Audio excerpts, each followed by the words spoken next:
Bismillahirrahmanirrahim. Assalamualaikum warahmatullahi wabarakatuh. Alhamdulillahi rabbil alamin. Wa bihi nasta'inu ala umurid dunya waddin. Wassalatu wassalamu ala nabiyyina wa maulana Muhammadin wa ala alihi wa ashabihi wa man tabi'ahum bi ihsanin ila yaumiddin. Jamaah salat zuhur Masjid Salahuddin yang dimuliakan oleh Allah. Terlebih dahulu sebelum kita memulai kajian rutin ba'da zuhur pada siang hari ini, kita awali dengan membaca tasmiyah bersama. Bismillahirrahmanirrahim. Siang hari ini kita melanjutkan tafsir surat Al-Kahfi ayat ke-46. Satu ayat yang mudah-mudahan bisa menambah keimanan kita dan juga meluruskan kembali orientasi kehidupan kita yang sesungguhnya. Allah Subhanahu wa taala berfirman, A'udzu billahi minasyaitonir rajim. Al-malu wal banuna zinatul hayatid dunya wal baqiyatus salihatu khairun 'inda rabbika thawaba والباقيات الصالحات خير عند ربك ثوابا وخير أملا صدق الله العظيم اللهم ارحمنا بالقرآن المال والبنون زينة الحياة الدنيا. Kata Allah, harta benda termasuk juga anak keturunan kita, keluarga kita, semua itu hanyalah zinatul hayatid dunia, perhiasan dunia. Perhiasan dunia yang tidak kekal, yang sifatnya hanya sementara. Wal baqiyatus salihatu, sementara amal solih yang terus menerus dikerjakan seperti salat, tilawah Quran, zikir, sedekah, umrah, haji dan semua amal ibadah kita khairun 'inda rabbika, lebih utama di sisi Tuhanmu, sawaban pahalanya, wa khairun amala, dan juga sebaik-baik pengharapan. Secara tekstualis ayat ini mengabarkan kepada kita bahwa sesuatu yang sering dibangga-banggakan, yang menjadi orientasi kehidupan umat manusia sebagian besarnya, yaitu mengumpulkan harta sebanyak-banyaknya dan merasa bangga dengan banyaknya harta. Begitu pula dengan memiliki keturunan, dengan bangga dengan keturunannya. Semua itu hanyalah perhiasan dunia. Sedangkan ada sesuatu yang jauh lebih kekal, yang kadang dilalaikan, yang sering ditinggalkan atau dilupakan oleh sebagian besar umat manusia, yaitu al-baqiyatus salihat. Al-baqiyat as-salihat, amal salih yang pahalanya kekal. Walaupun sebagian mufassir menjelaskan yang dimaksud dengan al-baqiyatus salihat di antaranya adalah zikir, ucapan subhanallah walhamdulillah wala ilaha illallah wallahu akbar. Tetapi al-baqiyat as-salihat itu mencakup semua amal solih kita. Kebaikan apapun yang kita lakukan selama di dunia ini, maka ada pahalanya di sisi Allah, dan itulah bekal yang sesungguhnya.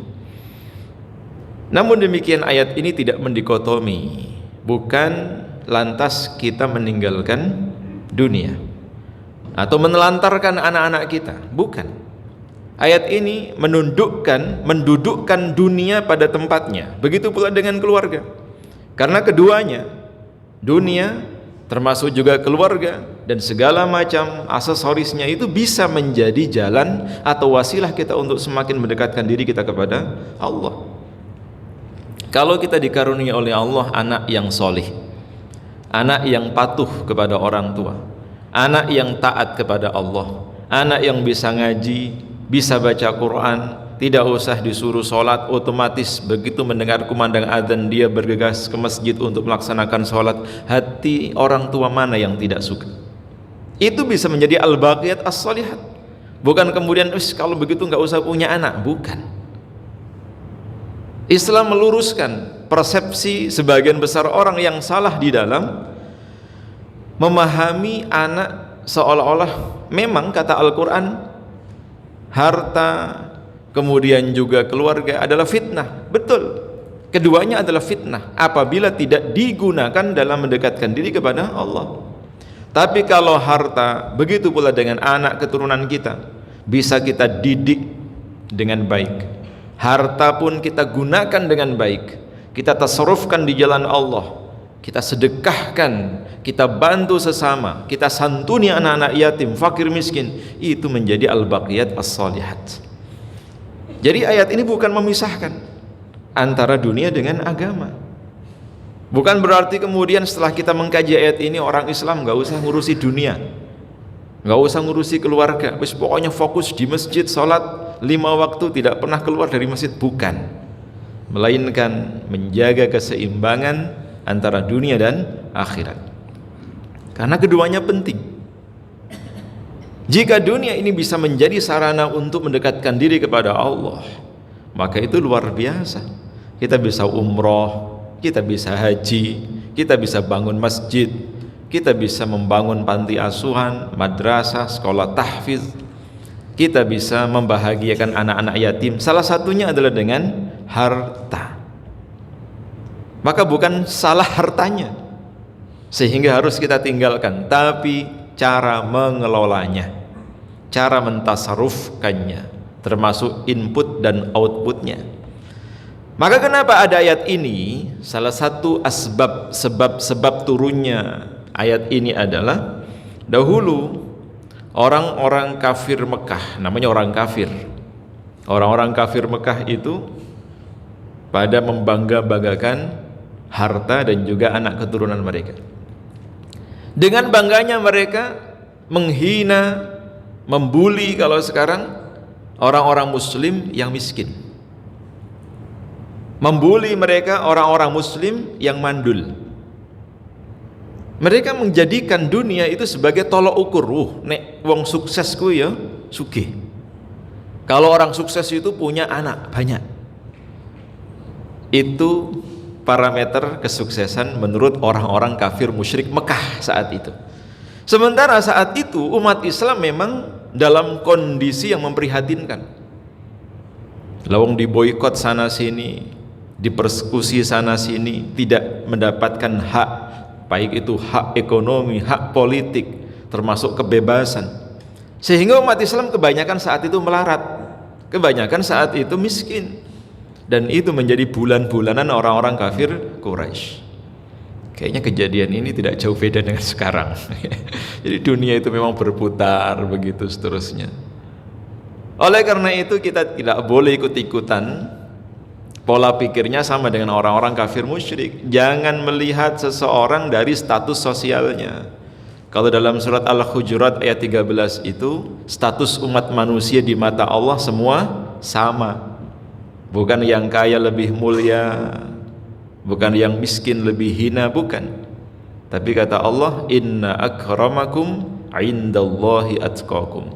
Orang yang paling mulia di sisi Allah di antara kalian adalah orang yang bertakwa. Jadi orang yang bertakwa yang menjadi tolok ukur kesempurnaan kedudukan seseorang di sisi Allah, bukan dilihat dari harta kekayaannya. Syukur-syukur wis sugih, soleh, alim, ahli ibadah, bertakwa kepada Allah. Nah, ini harapan kita semuanya. Jadi ketika kita memahami ayat ini, jangan sampai kemudian kita salah paham. Ayat ini tidak memisahkan antara dunia dengan agama. Justru ayat ini mendudukkan dunia pada tempatnya. Jika dunia yang Allah anugerahkan kepada umat manusia, yang Allah amanahkan kepada kita, kita gunakan untuk kemaslahatan, untuk kebaikan, menjadi kendaraan, menjadi wasilah kita untuk semakin dekat kepada Allah, itu luar biasa, ya.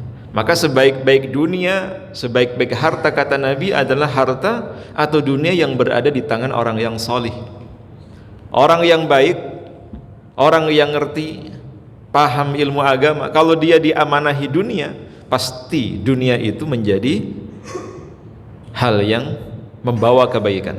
Misalnya ada orang yang ngerti agama, Allah kasih rizki, pasti dunia atau hartanya itu digunakan untuk bangun masjid paling enggak, atau bangun pesantren. Gak mungkin kan ada Pak Haji punya uang terus bangun diskotik atau bangun klub malam, gak mungkin. Kalau dia sudah ngerti agama, dia gunakan hartanya itu untuk kebaikan, untuk kemaslahatan umat manusia. Begitu pula dengan ketika kita berhasil mendidik anak kita, kita sekolahkan, kita tarbiyah, kita bimbing sampai mereka menjadi anak yang solih, anak yang berbakti kepada kita, berbakti kepada kedua orang tuanya. Masya Allah, itu menjadi investasi jangka panjang, Pak. Kita meninggal dunia, anak kita yang di dunia, di rumah, di masjid, bahkan ziarah ke makam kita, Rabbighfirli wali walidayya, memohonkan ampunan untuk kita, kita pasti akan bahagia. Oleh karena itu, gunakan dunia, termasuk juga harta dan lain sebagainya, serta keluarga kita menjadi wasilah kita untuk semakin mendekatkan diri kepada Allah. Jangan sampai dunia menjadi tujuan akhir dari pencapaian kehidupan kita. Jadikan dunia hanya sebagai wasilah. Letakkan dunia hanya dalam genggaman tangan kita. Jangan sampai membelenggu hati kita, apalagi menguasai diri kita, apalagi sampai memperbudak diri kita, sehingga tidak sedikit orang yang berani menggadaikan akidahnya, imannya hanya karena sebungkus mie instan. Nauzubillahi min dzalik.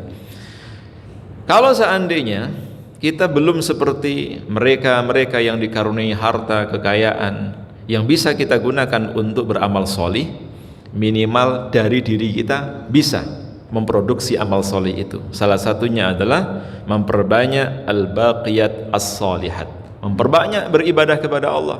Salah satunya adalah dengan membaca subhanallah walhamdulillah wala ilaha illallah wallahu akbar. Yang kata Nabi, dua ucapan yang ringan diucapkan tapi sangat memberatkan di timbangan kelak, yaitu subhanallah wa bihamdihi subhanallahil azim. Orang yang dulu ketika di dunia banyak membaca tasbih ini, nanti di akhirat timbangan kebaikannya paling berat. Mudah-mudahan hidup yang sangat singkat beserta ujian yang sangat berat, ujian harta, ujian keluarga, dapat menempa keimanan kita sehingga semakin tebal, semakin menguat, semakin meningkat, dan tidak sampai tergadaikan hanya oleh fata morgana kefanaan dunia. Amin ya rabbal alamin. Insyaallah kita lanjutkan pada pertemuan yang akan datang. Sebelumnya kita akhiri dengan doa kafaratul majlis. Subhanakallahumma wa bihamdik, asyhadu an la ilaha illa anta astaghfiruka wa atubu ilaik. Assalamualaikum warahmatullahi wabarakatuh.